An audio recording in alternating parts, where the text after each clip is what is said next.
बताना चाहूँगा कि खाद्य आपूर्ति किसके लिए है।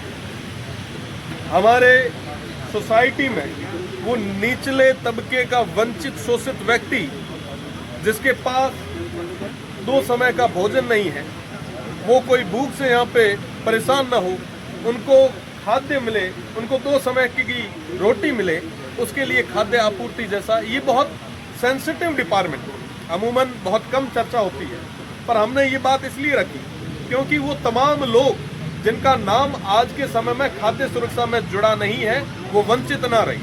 हकीकत ये है कि हर गांव में जो प्रभावशाली होता है उनके नाम तो इनमें होते हैं, पर जो वाकई जो जरूरतमंद होता है उसकी कोई बात नहीं करता। सत्ताएं, राजनेता, तमाम लोग बातें उन्हीं की करेंगे जो प्रभावशाली होगा, पर साहब वो निचले तबके की बात कौन करेगा। आज के समय में हर गांव में ऐसे कई लोग हैं जो वाकई जरूरतमंद है पर उनके नाम नहीं। आप गिव अप आपने नाम रखा, कई लोगों ने अपने फॉर्म उठाए।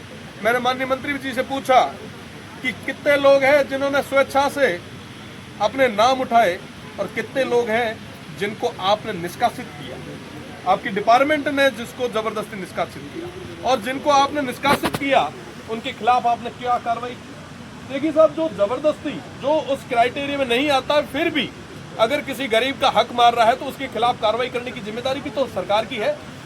सरकार ने अब तक कितने प्रकरण दर्ज किए, उसका जवाब तो मुझे पूरे तरीके से नहीं मिला, पर मैं ये जरूर समझ सकता हूँ, जैसे आपने बात भी कही, एक धारणा बनी है आम सोसाइटी में कि ये जितने भी गेहूं आते हैं ये गेहूं पूरे तरीके से खराब और इस तरीके के होते हैं कि अगर कोई स्वस्थ व्यक्ति इसको आहार के रूप में ले तो वो निश्चित रूप से बीमार है।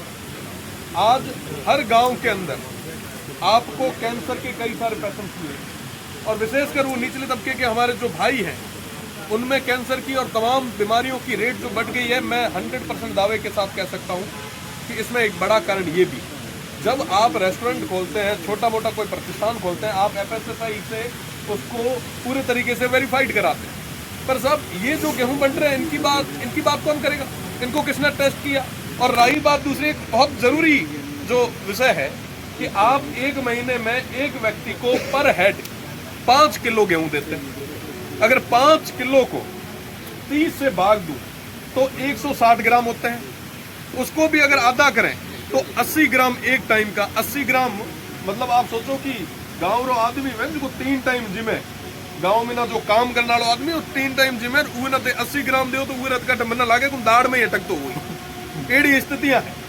और आप कह रहे हो कि मैं खाद्य रूप रमीना सबाना सुरक्षित रख रहे। वाकई इन सेक्टर्स पे काम करने की जरूरत है। आज के समय में निचले तबके के जो आर्थिक रूप से हमारे कमजोर भाई हैं उनकी चिंता हम सभी को करनी होगी। ये सदन में हम लोगों को पहुंचाने वाले वही लोग हैं, और उनकी बात अगर हम नहीं करेंगे तो किसकी बात करेंगे। तो ये 2-3 जो महत्वपूर्ण चीजें थी इनको सदन में रखा भी है, और कल भी कई सारे महत्वपूर्ण विषयों पे निश्चित रूप से चर्चा करेंगे।